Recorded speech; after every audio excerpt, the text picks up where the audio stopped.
Assalamualaikum warahmatullahi wabarakatuh. Selamat pagi, perkenalkan nama saya Andika Giantara. Jadi pada kesempatan kali ini saya akan menyampaikan terkait dengan materi pembelajaran yang telah saya pelajari dalam Latsar, yaitu terkait dengan isu-isu kontemporer.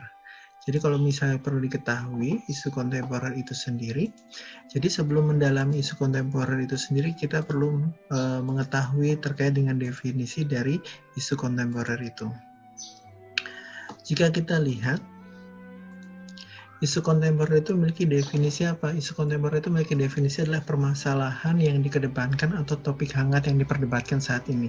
Jadi dengan kita melihat permasalahan yang ada dalam kehidupan kita kali ini, itu kita dapat mengatakan sebagai isu kontemporer.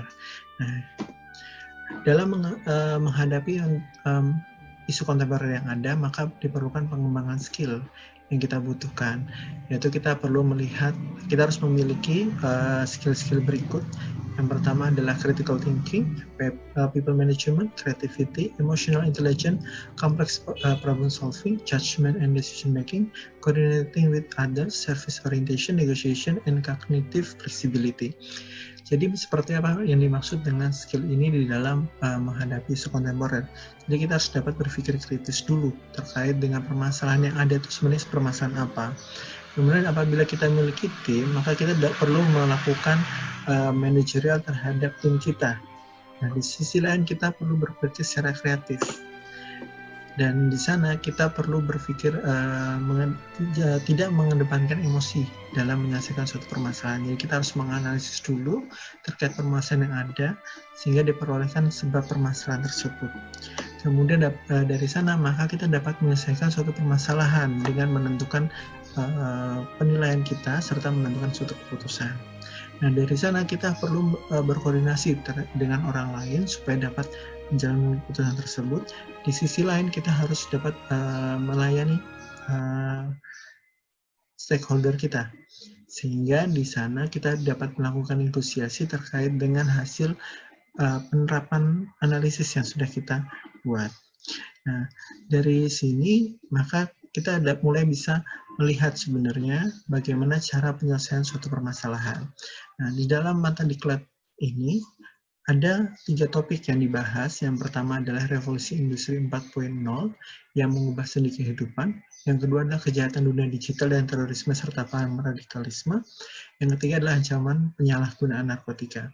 Diambil 3 topik ini karena 3 topik ini merupakan 3 topik yang paling hangat. Dalam artian apa? 3 topik ini yang memiliki efek paling besar. Seperti contoh adalah revolusi industri 4.0. Revolusi industri 4.0 ini dapat mengembangkan, merubah tatanan kehidupan berbangsa dan bernegara, di mana yang sebelumnya kita serba manual, sekarang kita menggunakan big data di dalamnya. Kemudian kejahatan dunia digital, seperti kita memahami terkait dengan hoax. Kemudian terorisme serta paham radikalisme yang masuk ke dalam kehidupan berbangsa dan bernegara. Kemudian yang ketiga adalah ancaman penyalahgunaan narkotika. Kenapa?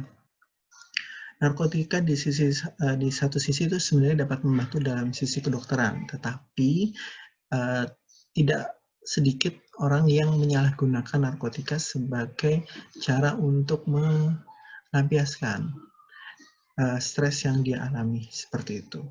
Nah, jadi di dalam mata pelajaran di sini, mata pelatihan di sini, saya diajarkan terkait dengan bagaimana menerapkan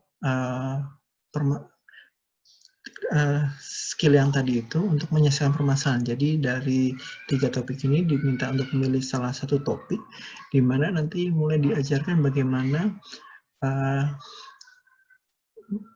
menganalisis permasalahan yang ada.